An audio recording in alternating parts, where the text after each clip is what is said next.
Perkenalkan, kami dari kelompok 9. Di sini kami akan menjelaskan tentang Achieving Sustainable Competitive Advantage dari perusahaan Gojek. Next.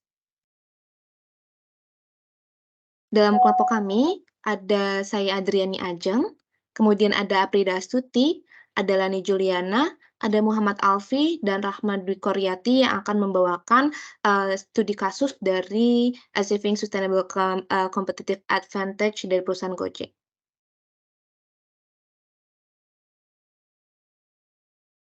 Gojek didirikan pada tahun 2010 oleh Nadiem Makarim.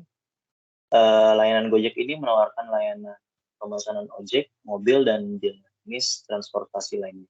Layanan pengiriman memungkinkan pengguna untuk memesan makanan, bahan makanan, dan barang-barang lainnya dari pedagang lokal dan mengirimkannya ke depan pintu mereka. Selain itu, Gojek juga menawarkan berbagai keuangan termasuk pembayaran digital, asuransi, dan pinjaman. Sebagai perusahaan teknologi yang berbasis di Indonesia, yang menyediakan berbagai on-demand seperti ride hailing, pengiriman makanan, dan pembayaran.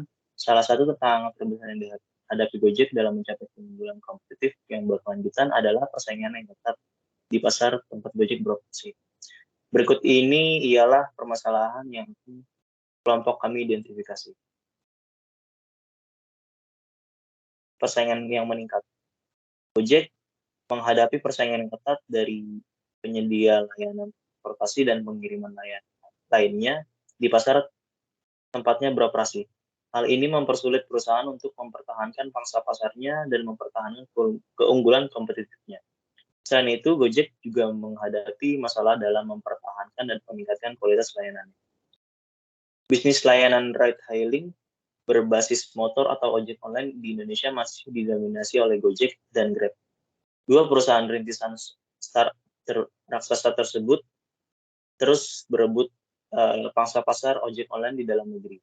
Hal tersebut sebagaimana terlihat dari data Measurable AI pada Maret 2020 hingga Februari 2021. Dalam rentang waktu tersebut, pangsa pasar ojek online dari Gojek dan Grab bersaing cukup ketat. Pada Maret 2020, pangsa pasar ojek online dari Gojek sebesar 49%, sementara pangsa pasar ojek online dari Grab mencapai 51%.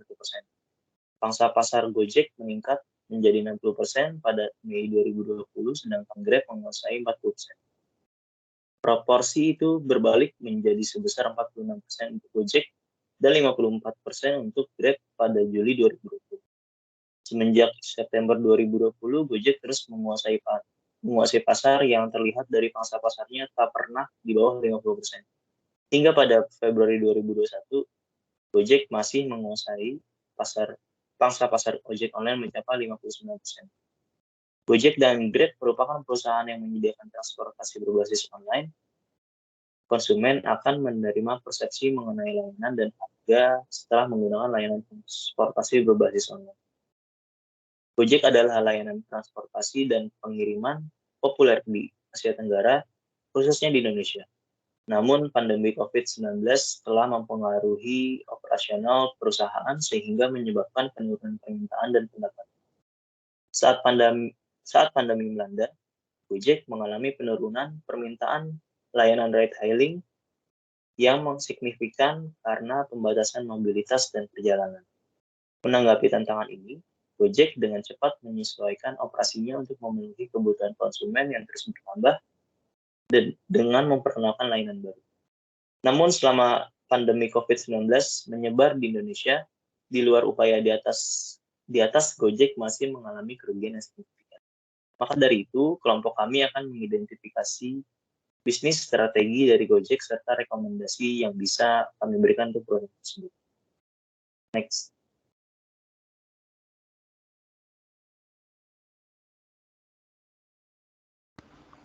Baik, perkenalkan saya Rahmawati Dwi Koryati.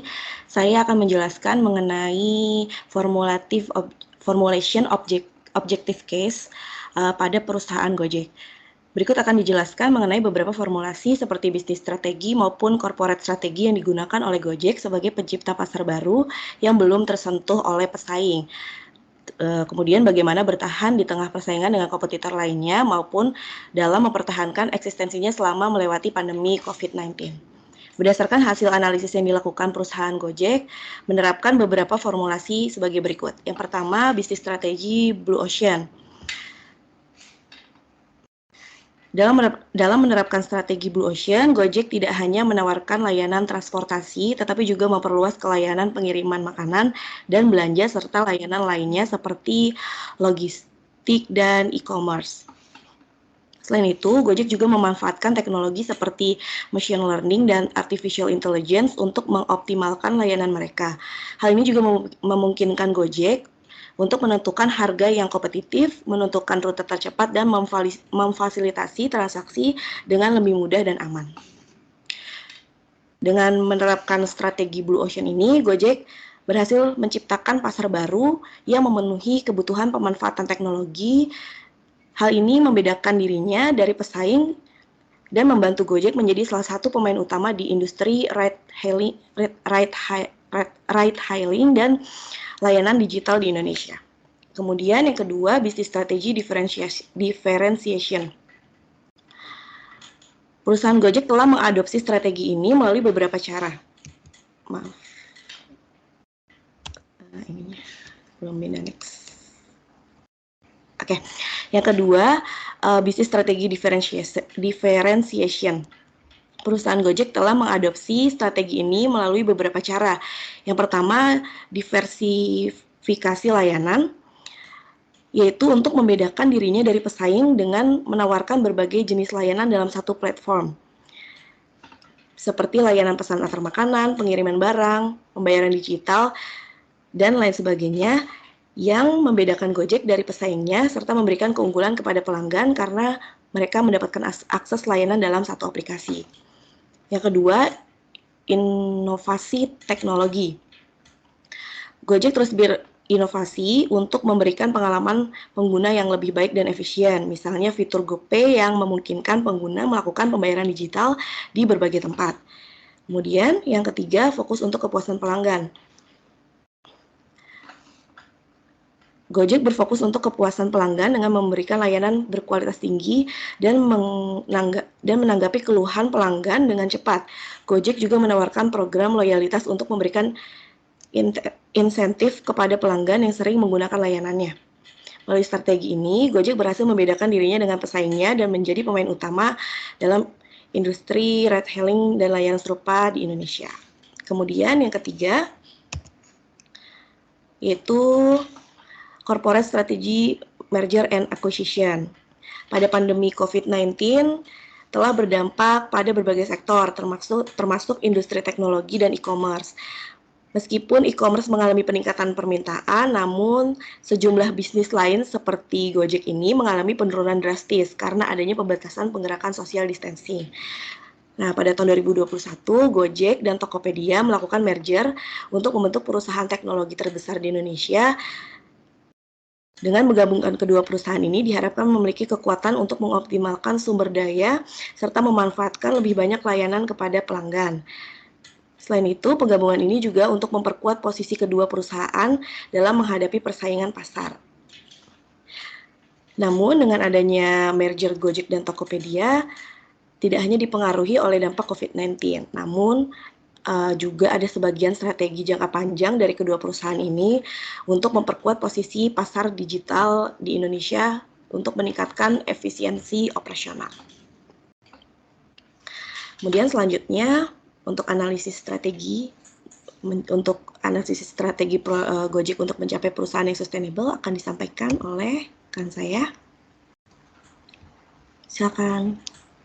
Baik, untuk analisis strategi Gojek mencapai perusahaan yang sustainable itu pertama-tama yaitu bukan tanpa alasan sebuah perusahaan startup Gojek pada akhirnya bisa bertahan dan terus berinovasi di tengah gempuran persaingan transportasi online di Indonesia. Nah, utamanya ini ketika pandemi COVID-19 yang melanda.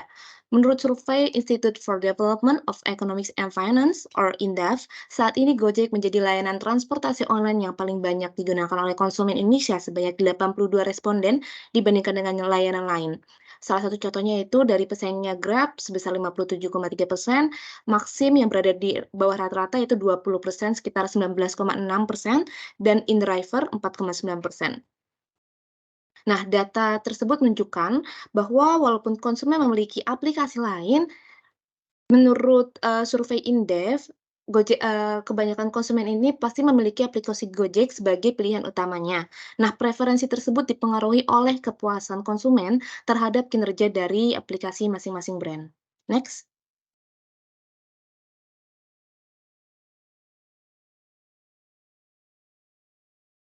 Analisis apa yang dipakai oleh kelompok kami? Kami memakai analisis dari Porter's Five Forces. Yang pertama itu, persaingan di antara pesaing dalam industri. Nah, melihat transportasi online yang semakin marak, tandanya ini akan ada persaingan yang semakin ketat, yang akan kita identifikasi dari permasalahan Gojek tersebut. Nah, maka dari itu Gojek harus semakin up to date terhadap perkembangan dari para pesaing, dan hal ini sudah dibuktikan oleh perusahaan tersebut dengan meningkatkan fitur aplikasi yang tersedia, serta layanan yang semakin prima dari mitra seperti driver maupun resto dan pihak lain yang terlibat. Yang kedua itu ada ancaman produk atau jasa pengganti. Hal ini mencakup produk atau jasa yang dapat menggantikan layanan ride-hailing Gojek, misalnya seperti kendaraan pribadi, transportasi umum. Namun, hal tersebut tidak membuat Gojek ini berhenti berinovasi. Gojek pada akhirnya, meningkatkan fitur-fitur yang bisa bekerja sama dengan, angkutan umum seperti taksi. Maka dari itu, Gojek bekerja sama dengan Bluebird untuk bisa, memiliki fitur taksi online. Yang ketiga ini kekuatan tower supplier. Nah, kekuatan tower supplier ini terjadi jika terdapat sedikit pengemudi yang tersedia atau jika platform lain menawarkan kondisi kerja yang lebih menguntungkan bagi pengemudi, maka kekuatan tower supplier dapat meningkatkan dan dapat mempengaruhi bisnis Gojek. Oleh karena itu, Gojek mengambil langkah untuk memaksimalkan fasilitas yang diberikan kepada driver mereka, sehingga dalam hal ini Gojek sebisa mungkin memahami dan memenuhi kebutuhan para mitra untuk tetap bekerja di platform Gojek. Yang keempat, kekuatan tower pembeli. Ini menjelaskan, tentang pengaruh oleh jumlah dan kepekaan pengguna terhadap harga dan kualitas layanan ride-hailing, serta ketersediaan alternatif layanan transportasi umum. Nah, Gojek sendiri ini memiliki alternatif layanan kendaraan lain dari motor, mobil, sampai taksi dengan harga yang beragam menyesuaikan kebutuhan dari pelanggan. Contohnya ada GoRide, itu motor, GoCar itu mobil, Go Bluebird itu taksi, sampai, apa ya, dan pilihan angkutan yang lain, seperti itu.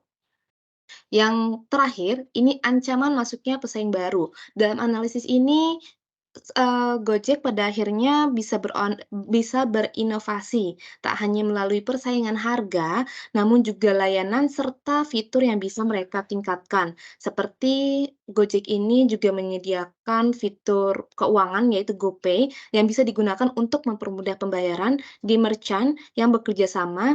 Bahkan tak jarang, merchant ini memiliki diskon ya jika kita menggunakan GoPay itu sendiri.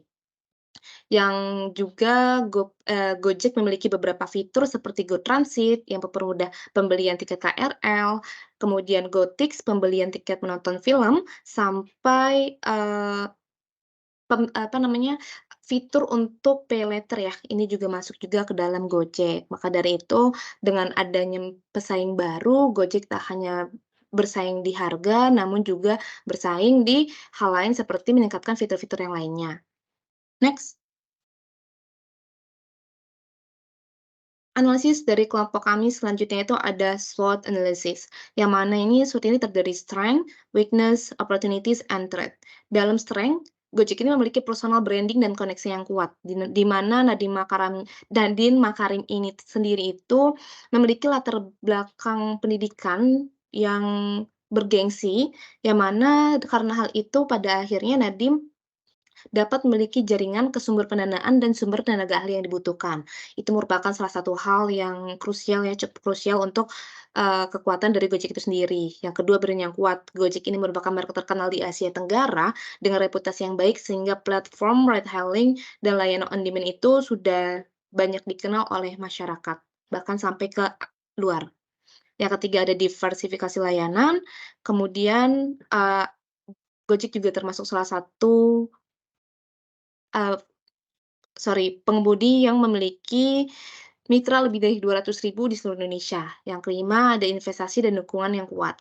Weakness-nya itu Gojek memiliki ketergantungan pada pasar tertentu, dia juga memiliki ketergantungan pada tantangan regulasi sehingga mungkin memiliki kendala terkait pajak ataupun harga yang tinggi karena regulasi oleh pemerintah. Yang ketiga ada ketergantungan pada teknologi, dan yang keempat itu switching cost. Kemudian yang ketiga itu ada opportunities, di mana potensi pertumbuhan yang besar ini dimiliki oleh Gojek dan Gojek dapat berkembang di Asia Tenggara. Yang kedua itu diversifikasi geografis, ketika Gojek bisa mengatasi ketergantungannya pada pasar tertentu. Yang ketiga, pengembangan teknologi. Gojek harus terus meningkatkan teknologi yang digunakan sehingga, Gojek mungkin bisa dapat kesempatan untuk menjadi platform ride hailing yang lebih besar lagi dengan semakin luas.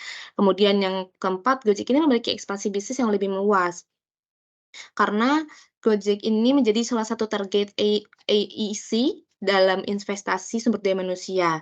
Jika hal ini terwujud, maka akan lebih mudah bagi Gojek untuk bisa menjadi penyedia jasa ojek online yang paling terbesar di Asia Tenggara. Kemudian kita masuk ke dalam threats atau ancamannya. Yang pertama ini seperti yang sudah kita identifikasi, yaitu persaingannya ketat karena Gojek bersaing dengan Grab, Uber, dan Ola. Yang kedua ada tantangan regulasi yang mungkin akan dikeluarkan oleh pemerintah, sebuah peraturan di mana siapapun yang memakai jasa, angkutan umum ini, itu akan terkena pajak, maka itu kemungkinan besar akan ada peningkatan biaya. Yang ketiga itu adanya teknologi baru. Jadi jika Gojek tidak beradaptasi dengan teknologi-teknologi yang sudah ada, maka besar kemungkinan dia tidak akan bisa berkembang. Seperti itu analisis yang dapat kita, eee, gunakan dengan SWOT dan satu lagi dengan Porter 5 Forces. Terima kasih. Next.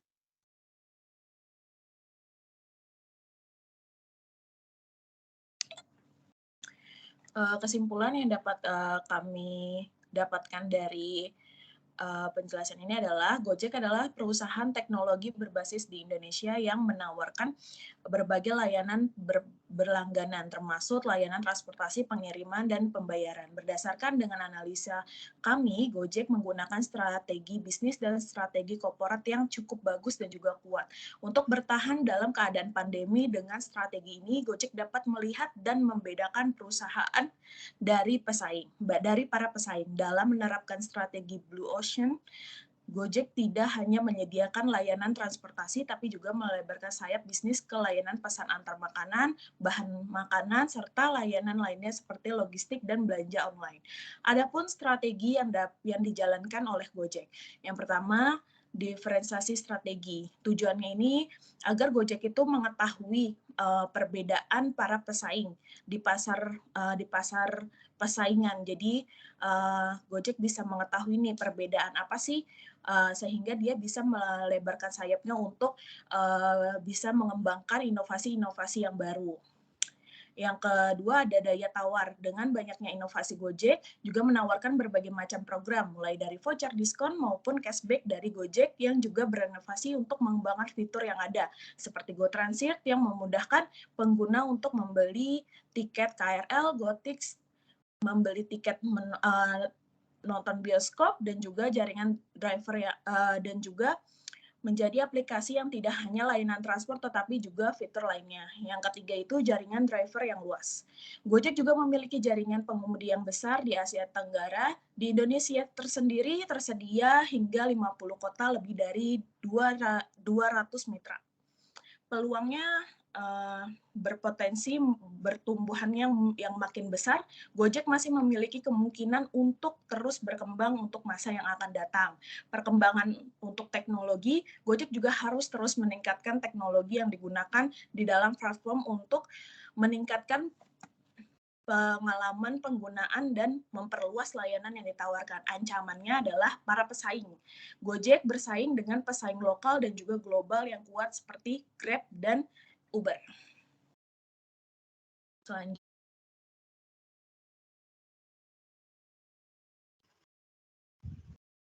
Selanjutnya, recommendation to improve. Rekomendasi untuk Gojek dalam mencapai sustainable competitive advantage di tengah banyaknya persaingan perusahaan, yakni differentiation business strategy.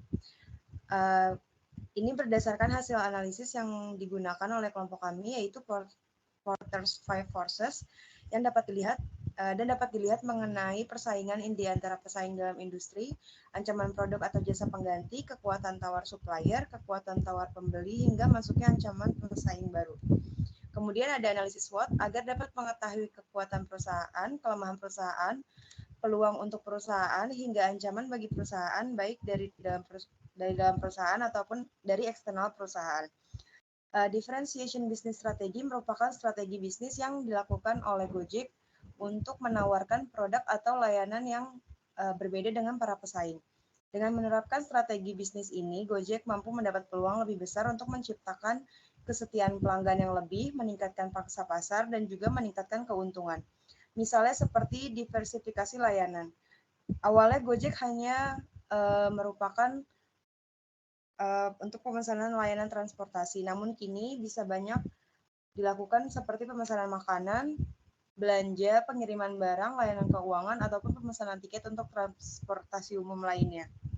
Kemudian adanya teknologi inovasi, yaitu Gojek selalu menggunakan teknologi terbaru selain untuk meningkatkan kepuasan pelanggan karena bisa mempercepat proses pemesanan dan pengiriman layanan, juga bisa untuk mengelola jaringan driver menjadi lebih efisien. Kemudian harga yang kompetitif, diskon juga suka memberikan diskon ataupun berbagai promo kepada pelanggan. Hal ini guna menarik pelanggan lebih dan meningkatkan loyalitas mereka. Dan terakhir, Gojek juga selalu fokus dalam berinovasi serta mengembangkan layanan baru dan yang lebih baik dan inovatif. Selain berinvestasi dalam teknologi baru, juga untuk memperkuat keunggulan kompetitif yang mampu mempertahankan Gojek sebagai perusahaan yang sustainable competitive advantage. Sekian presentasi dari kelompok kami. Terima kasih.